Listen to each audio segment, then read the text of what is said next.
Le film commence à 3 heures du matin lorsqu'une femme est réveillée par un appel de détresse d'un policier. Il lui révèle qu'ils ont encerclé la maison car des intrus ont réussi à y pénétrer. En entendant cela, la femme paniquée tente de se précipiter vers sa fille qui se trouve dans l'autre pièce, mais le policier la met en garde, cela ne ferait que les mettre en danger. Il lui conseille plutôt de rester dans sa chambre et de barricader la porte. La femme obéit à contre-cœur tandis que le policier lui dit de ne pas raccrocher. Mais tout à coup, elle entend les policiers dire que sa fille a été blessée. Cela horrifie la femme, qui sort immédiatement de la chambre en laissant tomber son téléphone. Mais ce qu'elle n'entend pas, c'est que le soi-disant policier admet que c'était juste une blague. La scène passe ensuite à des adolescents qui fêtent le succès de leur canular. On découvre qu'ils appellent des inconnus au hasard, leur font peur avec de fausses situations et publient le tout en ligne pour obtenir des vues. On suit ensuite un des farceurs, Sam, qui est seul chez lui, en train d'essayer de contacter sa petite amie. Mais il semble que leur relation traverse une mauvaise passe. Sam reçoit alors une demande d'amis d'un enfant inconnu, mais la rejette immédiatement. Peu après, quelqu'un s'introduit discrètement dans sa maison et lui fout une sacrée frousse. Il s'agit en réalité de son meilleur ami, Brady, un vrai fauteur de troubles. Puisque les parents de Sam sont absents pour le week-end, Brady insiste pour qu'il s'amuse en faisant des canulars téléphoniques. Sam n'en a clairement pas envie, mais finit par accepter après de nombreuses insistances. Pour leur premier canular, Brady décide qu'il devrait faire livrer une pizza à leur voisin arrogant. Il appelle donc la pizzeria, mais à sa grande surprise, c'est Peyton, la petite amie de Sam, qui décroche car elle y travaille. Sam, désespéré, supplie son ami de raccrocher, mais Brady continue de commander tout en faisant des remarques et gestes obscènes. Après cela, les deux enchaînent plusieurs blagues téléphoniques, comme dire à un homme que sa femme est morte ou annoncer à un autre qu'il a un cancer. Mais au milieu de tout ça, ils reçoivent soudain un appel d'un inconnu qui leur demande s'ils s'amusent. Brady confirme que oui, et l'homme les provoque en disant qu'il rit de la misère et de l'embarras des autres. Il les avertit ensuite qu'il va bientôt leur donner une leçon, mais les garçons ne le prennent pas au sérieux et raccrochent. Peu après, Brady appelle leur voisin en prétendant appartenir à la surveillance de quartier. Il l'avertit que des adolescents se déguisent en livreurs de pizza pour cambrioler des maisons. Le voisin confirme qu'un livreur de pizza vient justement d'arriver devant chez lui alors qu'il n'en a jamais commandé. Tandis que les farceurs continuent de filmer, ils réalisent que le livreur est en réalité leur ami, Mosley. Le voisin le confronte rapidement avec une batte de baseball et au même moment, Mosley aperçoit ses amis en train de le filmer depuis leur fenêtre. Furieux, il va jusqu'à leur porte et leur dit que ce n'était pas drôle et qu'il doit maintenant payer la pizza. Mais Sam, pris de remords, finit par la payer. Ensuite,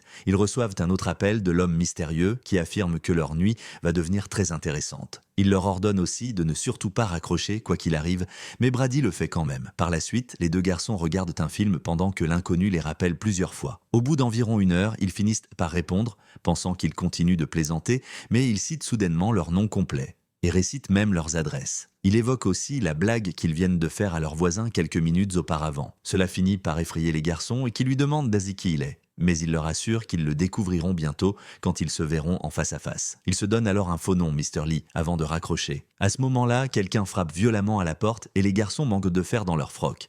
Ils pensent que c'est monsieur Lee et s'arme pour se défendre, mais c'est en réalité Peyton venu livrer une pizza. Elle pense que les garçons ont fait une autre blague pour la faire venir, car Mosley lui a envoyé un message disant qu'il est malade, et maintenant, c'est à elle d'assurer toutes les livraisons. Mais Sam, déconcerté, affirme qu'ils n'ont pas commandé de pizza. Néanmoins, il est heureux que sa petite amie soit là et l'emmène à l'étage pour parler en privé. Sam fait de son mieux pour la convaincre de rester et l'embrasse même, mais Peyton refuse car elle est occupée par son travail. Pendant ce temps, on voit ce connard de Brady filmer toute la scène depuis la porte. Juste après le départ de Peyton, monsieur, Lee rappelle et révèle qu'il sait que Sam traverse une relation compliquée. Les garçons lui demandent avec colère d'arrêter son petit jeu. Mais Mr. Lee les avertit au contraire que, s'ils raccrochent, ils devront assumer les conséquences. Brady raccroche tout de même. Peu après, Brady reçoit un message sur son téléphone portable dans lequel Monsieur Lee le prévient de répondre la prochaine fois. Les garçons commencent alors à penser que leur ami Mosley est derrière tout ça. C'est le seul à connaître leurs adresses, leurs numéros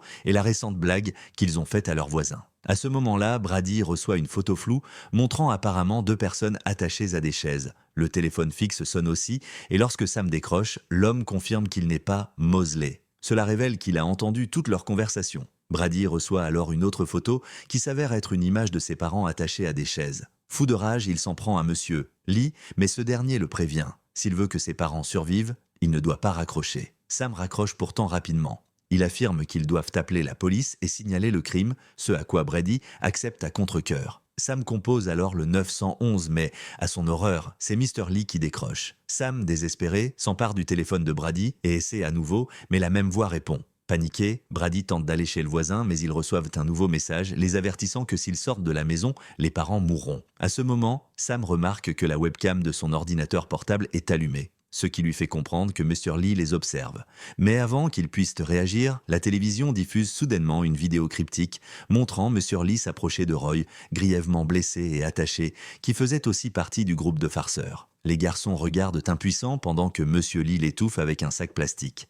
Mr. Lee déclare ensuite que ce n'était qu'un échauffement avant l'événement principal de la soirée. Quelques secondes plus tard, les lumières s'éteignent brusquement et les garçons entendent des bruits venant de l'étage. Sam reçoit aussi une vidéo montrant Mosley attaché, demandant de l'aide. Pensant qu'il est à l'étage, Sam s'y précipite pour le sauver, tandis que Mr. Lee parle en privé à Brady. Il lui dit qu'il laissera Brady et ses parents en vie s'il accepte de faire quelque chose pour lui en retour. Pendant ce temps, Sam fouille toutes les pièces à l'étage et se rend compte que le bruit provenait d'un robot aspirateur. Il redescend alors en courant et découvre Mosley. Le pauvre garçon est enveloppé dans du plastique et pendu par le cou à la poignée de la porte. Sam tente désespérément de le sauver, mais il est trop tard. Mosley meurt dans d'atroces souffrances. Après avoir recouvert le corps et s'être nettoyé, Sam confronte Brady à propos de ce que l'homme lui a dit plus tôt. Brady répond qu'il est temps de décider qui vivra et qui mourra. Sam ne comprend pas ce qu'il veut dire, mais Brady insiste sur le fait qu'ils devraient s'enfuir tous les deux. Il sait que ses parents risquent d'être tués à cause de ça, mais c'est, selon lui, la seule chose sensée à faire pour l'instant. Mais Sam refuse d'abandonner et affirme qu'il doit bien y avoir un moyen. À ce moment-là, la télévision montre Peyton se faisant kidnapper par derrière, ce qui plonge les garçons dans la panique. Brady, horrifié, tente de fuir la maison tandis que Sam essaie de l'en empêcher. Ils en viennent à une altercation physique qui se termine par Brady assommé. Peu après, la télévision montre une nouvelle image de Peyton.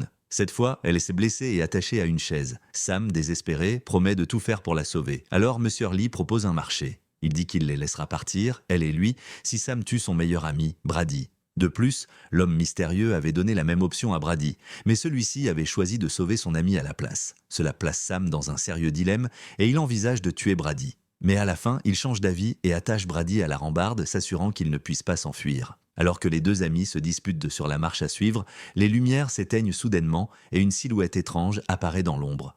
Mais personne ne la remarque et la télévision diffuse une vidéo montrant un jeune enfant, probablement la fille de Mr. Lee. Sam la reconnaît immédiatement comme l'enfant qui lui avait envoyé une demande d'amis plus tôt dans la journée. C'est là qu'il découvre, choqué, que Monsieur Lee les espionne, lui et son groupe, depuis 1 an. Sam tombe aussi sur une vidéo intitulée « Peyton 3 ». Brady le supplie désespérément de ne pas la regarder, disant qu'il ne sait pas comment elle est arrivée là, mais Sam la lance quand même. À son immense horreur, il voit Peyton terminer une relation intime avec Brady. Il s'avère qu'elle le trompait depuis le début, et pire encore, que Brady a filmé la scène sans son consentement. Fou de rage, Sam frappe son ami au visage et les lumières se rallument. Il fixe ensuite l'image des parents de Brady sur l'écran de la télé et remarque soudain que l'horloge indique une heure décalée de 2 heures par rapport à l'heure réelle. Il comprend alors qu'il s'agit peut-être d'une vidéo préenregistrée et exige de voir Peyton avant de faire quoi que ce soit. Mr. Lee insiste encore pour qu'il commette le meurtre, et pendant un instant, on croit que Sam va le faire, mais il coupe simplement les liens de Brady et le libère. Sam affirme alors fermement qu'il ne fera rien tant qu'il ne saura pas, avec certitude, que Peyton et les parents de Brady sont encore en vie. Mais soudain, Monsieur Lee annonce qu'ils ont été piégés et diffuse les images terrifiantes des parents de Brady, morts. On comprend que Monsieur Lee les avait déjà tués lors de son tout premier appel aux garçons. Brady est horrifié par la scène quand les lumières s'éteignent de nouveau. À bout de solution, Brady supplie Sam de sortir chercher de l'aide. Mais ce dernier refuse catégoriquement de laisser son ami seul et le convainc de venir avec lui. Cependant, dès que Sam franchit la porte, Brady la verrouille de l'intérieur et part affronter Mr. Lee. Il est convaincu que l'homme est quelque part dans la maison et que le moment est venu de mettre fin au cauchemar. Dehors, Sam aperçoit une camionnette blanche garée non loin et s'en approche lentement pour l'inspecter. Il découvre le système de vidéosurveillance de Monsieur Lee, révélant que tout avait été planifié à l'avance.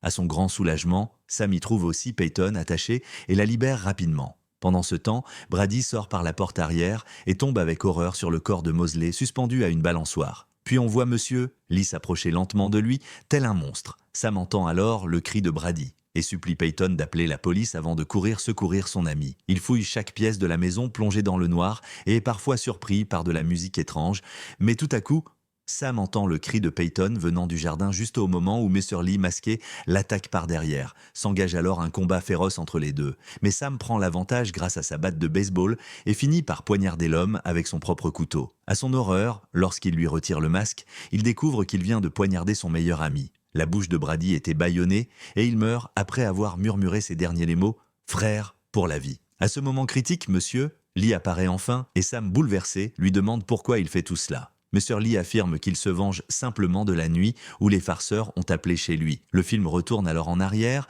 et on revoit la même femme de la scène d'ouverture. Après avoir laissé tomber son téléphone et s'être précipitée hors de la pièce, elle a saisi son arme pour se défendre. La femme a alors vu une silhouette sortir de la chambre de sa fille et a tiré instinctivement. Malheureusement, elle a tué sa propre fille. Dévastée par cette tragédie, elle a mis fin à ses jours. Mr. Lee tient Sam pour responsable de la destruction de sa famille et pointe une arme sur lui. Il dit que Sam doit souffrir autant que lui et un coup de feu retentit. La scène passe alors au lendemain matin où Sam est étonnamment vivant. Cependant, il a une arme dans une main et un couteau dans l'autre. Il se dirige lentement vers le jardin où tous ses amis sont étendus sans vie, y compris Peyton. Il hurle de désespoir alors que la police arrive et l'arrête pour le crime. Le film se termine par un reportage déclarant que Sam a été pris d'un accès de rage en découvrant la vidéo intime entre sa petite amie et son meilleur ami. Il les aurait donc tués tous les deux, ainsi que les parents de Brady et quelques autres amis susceptibles d'avoir participé au tournage de la vidéo.